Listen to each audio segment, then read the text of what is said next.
Olá, Quarenteners! Tudo bem com vocês? Aqui é o professor Rafael Carlos, da disciplina Sociologia. E a gente, nessa primeira aula, vai falar um pouco sobre a formação do Estado moderno e as teorias contratualistas que fundamentam esses modelos de Estado. E para começar, a gente tem aqui a foto de um dos principais monarcas do período absolutista lá na Europa. Esse é o Luís XIV, famoso pela frase «L'État c'est moi», o Estado sou eu, personificando todo o poder do Estado nele mesmo enquanto indivíduo.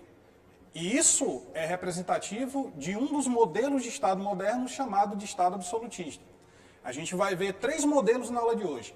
O Estado absolutista, o Estado liberal e o Estado democrático liberal também. Cada um desses modelos fundamentado por um teórico diferente.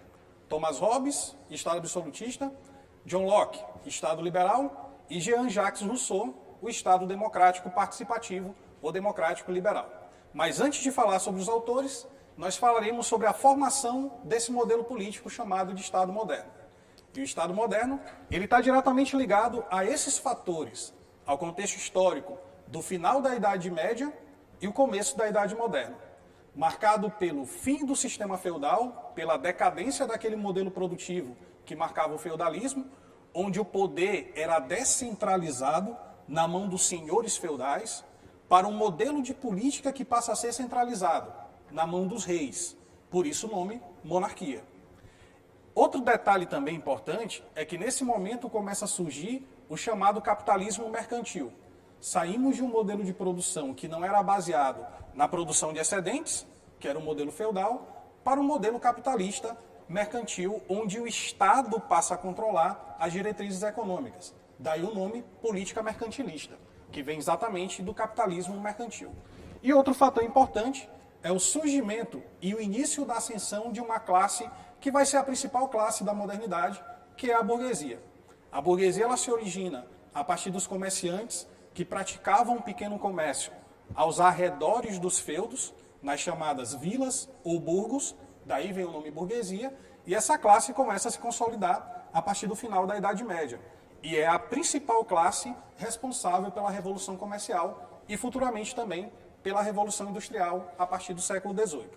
Então esses três fatores, eles fazem parte do contexto histórico de início da formação de um modelo político novo, que a gente chama de Estado moderno.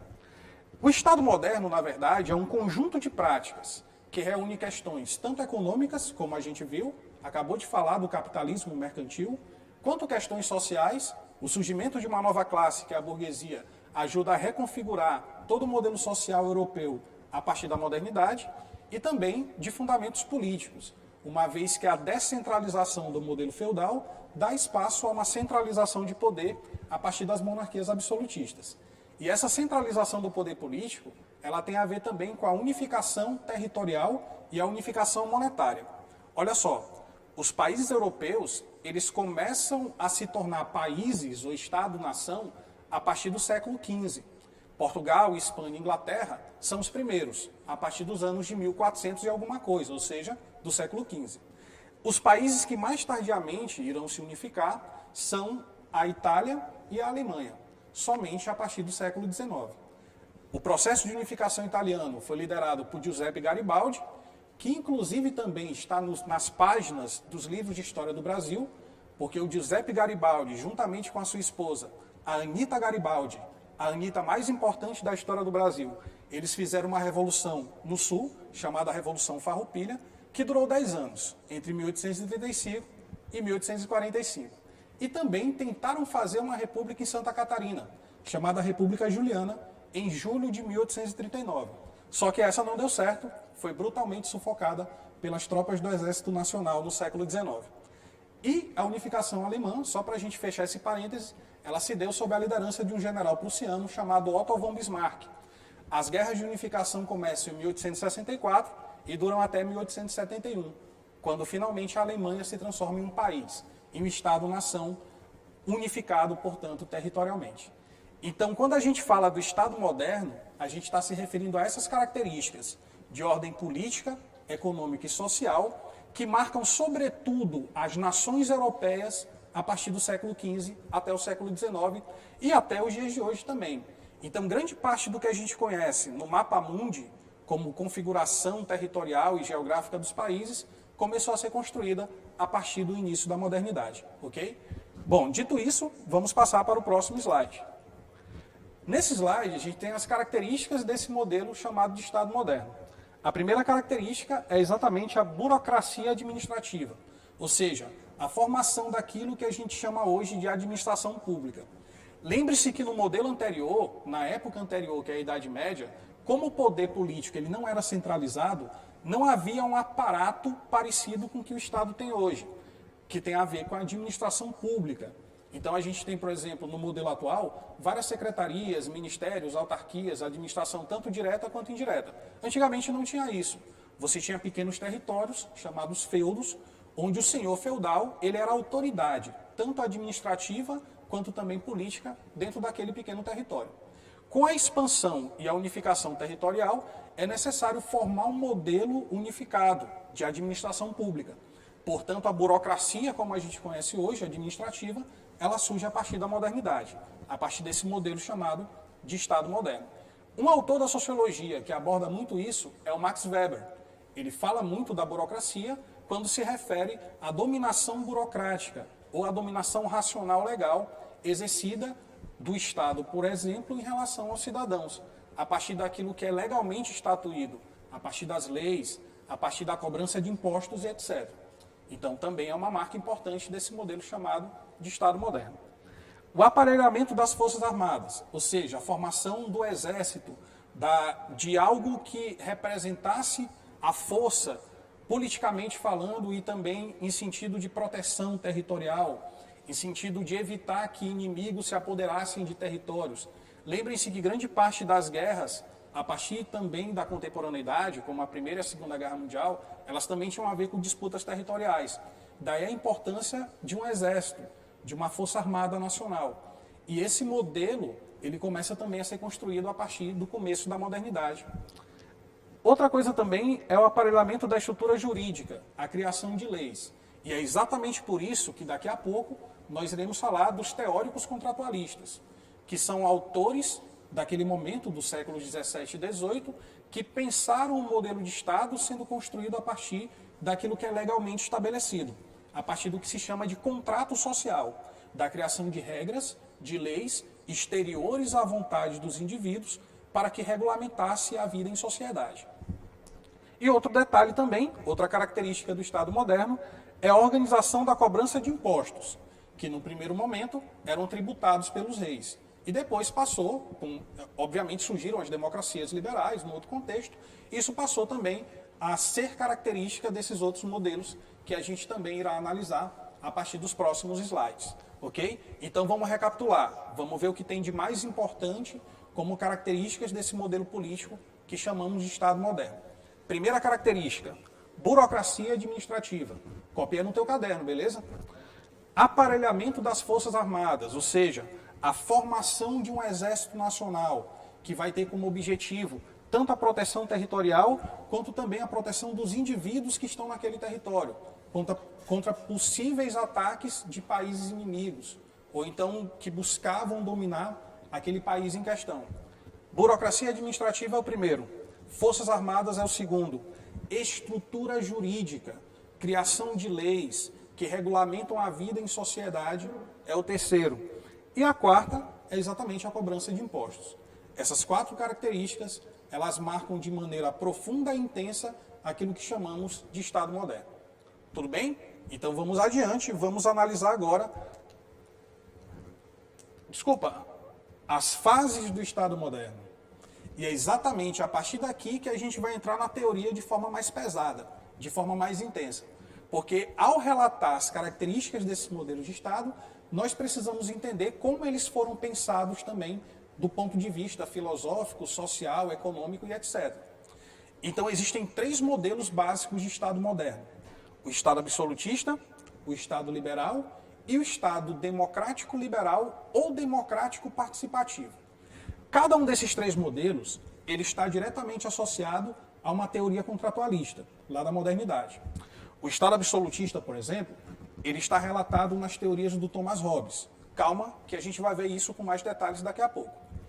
O Estado liberal, ele está vinculado às teorias liberais de John Locke, o liberalismo político, e o Estado democrático liberal ou democrático participativo, ele está associado à concepção de Rousseau. Então, em cada modelo de Estado que a gente está citando aqui no quadro, existe um teórico, existe um pensador que vai relatar de maneira mais dedicada as características e a formação desse modelo de Estado. O Estado absolutista, ele é o primeiro modelo que surge na modernidade. Ele surge exatamente com o desenvolvimento do chamado capitalismo mercantil, que marca a primeira fase do capitalismo. Se a gente quiser entender o capitalismo como um sistema econômico, a forma mais didática de compreendê-lo é dividido em 5 fases, ou 5 etapas. Eu vou bem devagarzinho para dar tempo de vocês anotarem aí, tudo bem? Primeira fase, capitalismo mercantil, ok? Capitalismo comercial. Segunda fase, capitalismo industrial. Terceira fase, a segunda fase do capitalismo industrial, onde a gente vai perceber ali uma disputa por mercado consumidor, que também se tornará uma disputa territorial, que vai desencadear na Primeira Guerra Mundial. O capitalismo financeiro, a partir da influência das instituições bancárias e das bolsas de valores.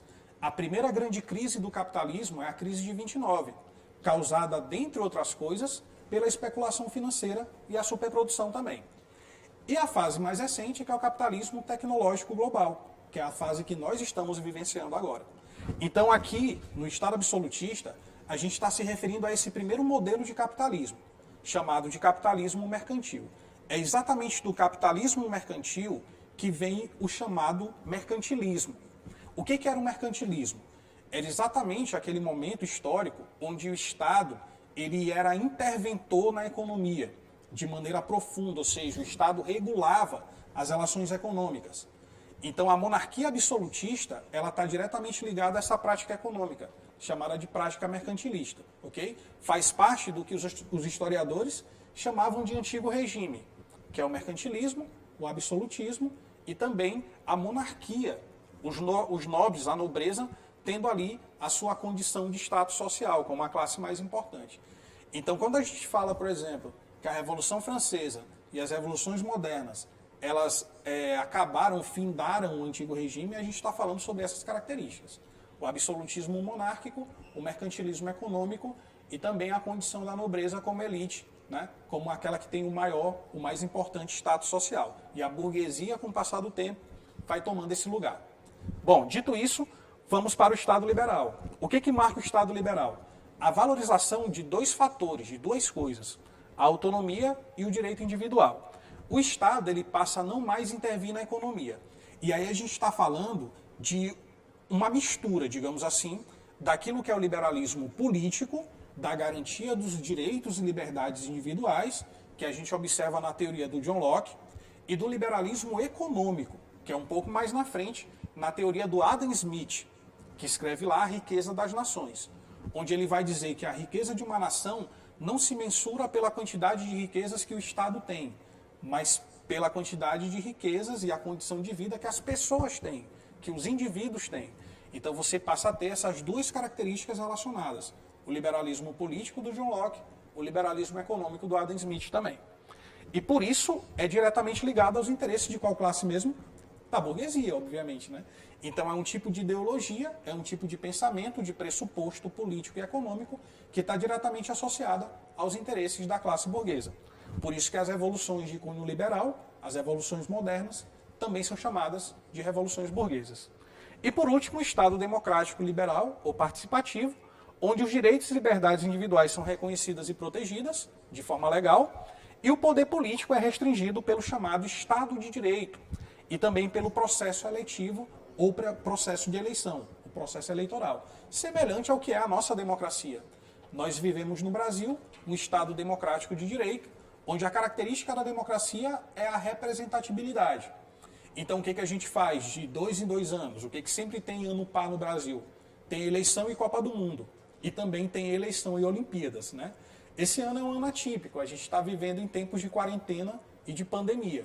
Mas o normal seria haver as eleições, que ainda não foram adiadas nem prorrogadas, e as Olimpíadas, que já foram adiadas para 2021. Então a regra é que sempre que há a Copa do Mundo ou Olimpíada, a gente vai votar também lá em outubro. Existe a eleição, seja municipal ou seja majoritária, ok? Então esse processo eletivo faz parte da democracia representativa, do modelo de democracia que a gente tem hoje aqui no Brasil, para citar como exemplo, tudo bem? Estamos então tratando sobre o Estado moderno. E para falar sobre o Estado moderno, a gente tem que falar um pouco sobre as características da modernidade. A modernidade é um dos momentos mais importantes da história da humanidade. Lembre-se que a história ela é dividida em vários períodos. Nós temos a pré-história, a história antiga, a história medieval, a Idade Média, a Idade Moderna e a Idade Contemporânea, que é a nossa época atual. Então, para a gente conseguir entender a importância da dinâmica do Estado moderno, do ponto de vista político, econômico, social e até mesmo cultural, a gente precisa compreender essa transição, essa passagem das características do que era a Idade Média para o que se tornará a modernidade. Lembre-se que a Idade Média é o momento na história onde a igreja é a principal instituição da vida em sociedade.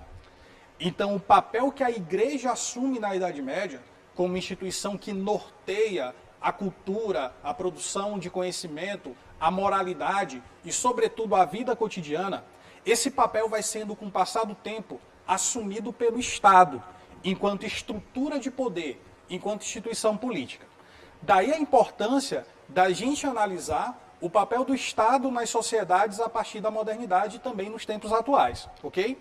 Então percebe que a importância do Estado ela vai se tornar cada vez mais evidente a partir do momento que a igreja ela começa a perder força.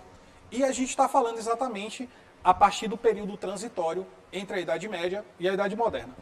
A gente está vivendo um momento complicado, um momento extraordinário, que é o momento de pandemia, né? O momento do coronavírus, etc. e tal. Antigamente, na história humana, outros momentos também foram parecidos com esse. E um dos momentos que foi muito parecido com o que a gente está vivendo e que matou até muito mais gente foi exatamente o momento da peste negra, que era causada ali por uma pulga que era trazida pelos ratos que vinham dos navios do Mediterrâneo, na famosa rota de especiarias que existia, né, na época do Renascimento Cultural, na transição de um momento a outro, como eu citei anteriormente. Então esse momento da peste negra é o momento onde muita gente começou a colocar em xeque toda a explicação religiosa e dogmática que se dava para aquela doença. Porque como a religião ela era o carro-chefe da vida em sociedade, então os padres, os bispos, etc., explicavam aquela doença como um castigo divino. Ou seja, não era a explicação científica, mas sim a explicação religiosa que preponderava. Então, a partir do século XIV, com essa dizimação de 1/3 da população europeia, e no mundo todo cerca de 200 milhões de pessoas morreram em decorrência dessa doença, você passa a ter ali esse descrédito, essa desconfiança em relação àquilo que a religião determinava como verdadeiro. No século XVI, logo no começo, é o momento da Reforma Protestante também, né, que é outro baque em relação à igreja tradicional, à igreja cristã medieval. Então você tem todo um momento de rearticulação da sociedade que também tem a ver com a política. Lembre-se que a Revolução Comercial, que gerou o capitalismo mercantil, ela também é desse contexto de transição da Idade Média para a Idade Moderna. E era mais do que nunca necessário uma unificação territorial, ou seja, a formação do Estado-nação, porque a unificação monetária também viria junto. Então, a partir do momento que a unificação monetária ela ajudaria a desenvolver o capitalismo, ela se tornou uma condição essencial, fundamental desses novos países. Então, esse momento que a gente está falando de formação do Estado moderno, ele é um momento que é muito além da política. Ele tem a ver também com uma mudança na perspectiva religiosa, com uma mudança nos valores culturais, com uma mudança na própria estrutura social. Lembre-se que a burguesia, como eu citei anteriormente, ela também surgiu nessa época. A classe dos comerciantes, que praticavam um pequeno comércio aos arredores dos feudos. Então, a principal atividade produtiva, antes do Estado moderno, antes da modernidade, era a agricultura feudal, que não era voltada ao excedente, ou seja, a produção do lucro, mas somente a subsistência. E era tida como uma moeda de troca entre os servos e os senhores feudais. Então, os servos trabalhavam nos feudos em troca de moradia, proteção e uma parte daquilo que produziam. Não existia essa lógica voltada ao lucro que o capitalismo apresenta para a gente a partir da modernidade. Então percebe que ao tratar sobre esse tema, não estamos apenas falando sobre estruturas políticas, ou sobre formas de se conduzir a política, mas também sobre toda uma série de mudanças e de transformações de ordens distintas, econômicas, sociais, culturais e até mesmo religiosas também, ok? Então essas características que nós citamos, e agora estamos retomando para compreender melhor, que tem com o declínio do feudalismo. Feudalismo, por exemplo, é um sistema produtivo. Não é uma estrutura de poder, não é um regime de governo, mas é econômico. Então o feudalismo é o que é imediatamente anterior ao capitalismo. Então o capitalismo mercantil, como está aqui destacado em vermelho, e você precisa destacar isso também no seu caderno para você lembrar, é o que capitaneia, é aquilo que vai fazer com que de fato torne-se necessário toda uma reestruturação de poder, que se centralize aquele poder que antes era descentralizado, que era fragmentado entre feudos diferentes. Vocês já assistiram algumas séries, como Game of Thrones, por exemplo, que são séries onde tem reinos diferentes, né? Tem Winterfell, Porto Real, etc. E é mais ou menos essa estrutura que a Idade Média tinha. Você não tinha países ou estados-nações, você tinha reinos diferentes que entre eles existiam alguns tipos de relação econômica, ou de relação até mesmo social, beleza? Só que a partir da modernidade isso se torna algo unificado. Os territórios se unificam, a moeda também se unifica, e isso ajuda ao desenvolvimento do capitalismo comercial, ok? Citamos também o surgimento da burguesia, a classe econômica que, com o passar do tempo na modernidade, ganhará o protagonismo. Nós costumamos chamar as revoluções modernas, como a Revolução Francesa, a Revolução Industrial, de revoluções burguesas. Por qual motivo? Porque elas foram inspiradas em ideários, em ideias que vieram a ser produtivas, a ser benéficas para a burguesia, que fizeram com que a burguesia saísse de uma condição de terceira classe, de terceiro estamento, para se tornar a elite da sociedade a partir do século XVIII, ok? Então a gente também está falando sobre isso ao falar sobre o Estado moderno, sobre esse processo de alavanco, né, de crescimento, de ascensão econômica e social que a burguesia, com o passar do tempo, também terá. Estado moderno definido, então, como um conjunto de práticas diferentes. Quando falamos de Estado moderno, não estamos apenas falando sobre política, mas também sobre estrutura social, sobre mudanças econômicas, culturais e etc. Acho que ficou bem entendida essa parte, né? Mais um pouquinho adiante, nós falamos sobre as características do Estado moderno. E eu coloquei lá a burocracia administrativa. Tudo isso que está em vermelho, eu quero que você destaque onde você está anotando, ou então dê uma ênfase mais importante, beleza? Você coloca em outra cor, passa, sei lá, algum tipo de marca-texto, coloca glitter, enfim, destaque, para que você se lembre que essas são as características mais importantes do Estado moderno. A burocracia administrativa tem a ver com a forma que o Estado vai funcionar. Então, cria-se uma estrutura de poder que é legitimada através do que se chama de administração pública. Então, cria-se um modelo de Estado propriamente dito. Não mais aquele modelo medieval baseado no feudo ou na autoridade do senhor feudal, mas sim naquilo que é objetivamente, impessoalmente e legalmente estabelecido. Então, junto com a burocracia administrativa, a gente tem que destacar também a estrutura jurídica, ou seja, a criação das leis. Lembre-se que grande parte dos teóricos modernos, eles têm a questão das leis e da estrutura jurídica como grande mote da sua análise, como grande característica dos seus livros. É só a gente lembrar do Montesquieu, falando do espírito das leis, por exemplo, ou lembrar do próprio John Locke, né, falando sobre o governo civil, de que maneira as leis existem para limitar as liberdades individuais e garantir o exercício do direito de cada cidadão, de cada indivíduo. Então a questão legal, ela passa também a ser predominante, a ser importante dentro do Estado moderno. Assim também como a cobrança de impostos, que é exatamente a forma de arrecadação que o Estado tem para poder manter essa máquina burocrática, essa máquina administrativa que será criada a partir da modernidade. E a questão do Exército, das Forças Armadas, que é, sobretudo, a tentativa de garantir uma certa segurança territorial e também para os cidadãos e impedir que outras nações possam atacar aquele Estado-nação, aquele país. Então, mais uma vez, é importante destacar as Forças Armadas, a burocracia administrativa, a estrutura jurídica e a cobrança de impostos. Deixa isso bem destacadinho no teu caderno, é uma das partes mais importantes e mais fundamentais da nossa aula de hoje, ok? E só voltando aqui também, nós falamos ainda há pouco sobre as fases do Estado moderno. Estado moderno me lembra a modernidade. Dentro da modernidade, nós temos 3 modelos de Estado. O Estado absolutista, que é o inicial, né? O começo da modernidade é muito marcado por isso, pelo absolutismo monárquico, em vários países diferentes. No começo da aula, nós vimos a imagem do Luís XIV, o rei francês, que afirmava que o Estado sou eu, o Estado era ele, né? Ele personificava todo o poder político do Estado na sua própria figura enquanto governante.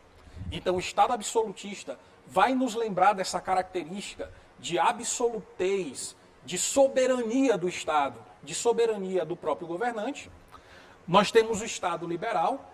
Sempre que a gente falar em liberal, você vai lembrar que essa palavra deriva de liberdade, de livre.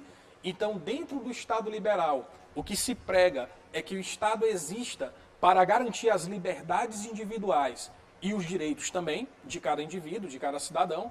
E esse modelo de Estado, ele está preconizado, fundamentado na teoria política de John Locke, que é um dos principais autores do contratualismo, ok?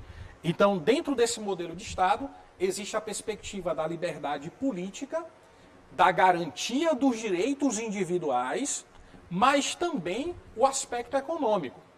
A partir do século XVIII, com as teorias do Adam Smith, o escritor lá da Riqueza das Nações, nós passamos a ter um modelo de perspectiva econômica onde não é o Estado que tem que conduzir a economia, mas sim o que se chama de mão invisível do mercado. Então, o mercado deve funcionar segundo as suas próprias regras. Essa é a perspectiva do liberalismo econômico. Você junta o liberalismo político do Locke, o liberalismo econômico do Adam Smith e compreende melhor o que é um Estado liberal. E por último, para a gente poder fechar a análise, para ficar muito bem marcada na tua mente, o Estado democrático liberal ou participativo, que é o modelo defendido a partir do século XVIII nas teorias do Jean-Jacques Rousseau, esse autor de origem suíça que escreveu o Contrato Social, uma das obras mais fundamentais do pensamento político moderno. E nesse livro, ele vai dizer que os direitos e liberdades individuais devem ser tanto reconhecidos como protegidos também pelas leis e pelo Estado. E o poder político deve estar submetido ao que se chama de Estado de Direito e ao processo eletivo, uma das características mais fundamentais das democracias atuais, como a nossa democracia brasileira, para a gente citar um exemplo. Tudo bem? Então, pessoal, essa é a primeira parte da aula sobre Estado moderno. Na segunda parte, nós vamos aprofundar as teorias contratualistas de Hobbes, Locke e Rousseau. E, por enquanto, nós ficamos por aqui. Lembrem-se, fiquem em casa aprendendo e daqui a pouco a gente se vê mais uma vez. Abraço!